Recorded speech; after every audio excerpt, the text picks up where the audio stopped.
up, man? Yeah. Hey, I know you. You're my listener. Okay. Anyway, I'm going to tell you a story today. Goes like this. Once upon a time, there was a mailbox named Joe. And he lived in New York City, underneath a pile of celery.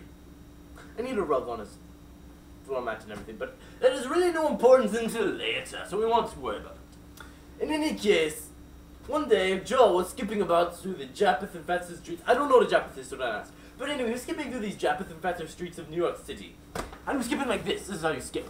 Do-do, do-do, do-do, do-do, do-do, do-do. And all of a sudden, he found a penny on the ground. See, here is it. It's actually a quarter. But it looks just like a penny if you don't know what a penny is. Anyway. Sorry. Anyway, he took this, well, you can call it a penny. He took this penny and he stuck it in his pocket. Oh, I remember what was weird about it. It said 2089. Well, not my bad. It said 2089 on the date, 2089.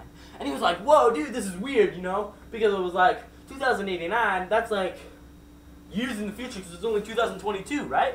So it was like, "Whoa, this is weird, you know?" So he put it in his pocket like so, stuck it in his pocket. And so all of a sudden, the aliens appeared out of nowhere. I mean, well, they didn't really appear out of nowhere. They kind of descended from this light beam. But in any case, they just, you know, descended from this light beam. And they said, "Joe, give us our weekly mail!" And so Joe was a mailbox, and so we opened up like this, and we gave them their mail. You might have seen it on Blue's Clues. It's kind of creepy. Anyway, so Joe gave them their mail, and then they were like, "Yeah, give us our weekly offering!" And he never gave them an offering, so he said, you know, okay. So he pulled out his penny. Actually, yeah, here's my penny. It doesn't exist anymore, but here's my penny. He pulled it out, and he was like, "Here you go, aliens." And so the aliens took it, and instantly they vanished. Like, no light beams, they just disappeared in midair. Like, gone. Gone. Nothing left. Anyway, the penny dropped to the ground. And so Joe thought this was kind of weird, you know. He was weirded out by the 2089 date. But this was hecka weird. Like, how do aliens just disappear in midair? Weird. Anyway, so we took it home. And remember that floor mat I told you about? That's important now. Because he dropped it on his floor mat, and the floor mat disappeared.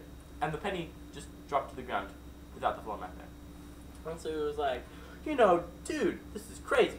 So, you know, he took out his portable phone. They call it a cell phone, you know, 2022. And he called up his friend. His friend's name was Ruth. Ruth. And he was like, "Hey, Ruth." Ruth was a barbecue girl. "Hey, Ruth, come over. I have this really weird penny, and it's doing strange things. Come over and take a look at it." So Ruth came over, and they took a look at the penny, and they were holding it in their hands, and suddenly they just vanished. But they did appear somewhere. They appeared, and there was this little 2-year-old kid, and he was riding his bike, you know, just riding his bike. It was a pink bicycle, little 2-year-old kid. And so they assaulted him and took his bike. And then they traveled back to 2022 on the bike. Don't ask me how. Anyway, as soon as I got there, this Japeth, the king of the Japeths, don't ask me what a Japeth is, I don't know, remember that? Anyway, he just like appeared out of nowhere, and he was like, "Joe! I want my penny back! Please!" Actually, I didn't say please, because that's like way too civilized for Japeths. I mean, you don't even know. But anyway, Joe was like, "No, you shall never take my penny, oh Japeth King!" And he yelled at the Japeth King. And so the Japeth King was like, "You suck, little dude." And so he called in his friend Justin Bieber. Justin Bieber came over here. And they started beating up the, you know, Ruth and what's his face? Joe. And they died tragically. And the Japeths took the magical penny. And Justin Bieber became second in command. It was terrible. Anyway, the Energizer Bunnies saved the day. They were over in Zimbabwe, but they realized that their dominance in Zimbabwe is threatened by the Japeths in New York City. So the Energizer Bunnies just like took over the Japeths, and they wait, what did they do? And they flung Justin Bieber's stinky shoelaces in a pit of everlasting fire.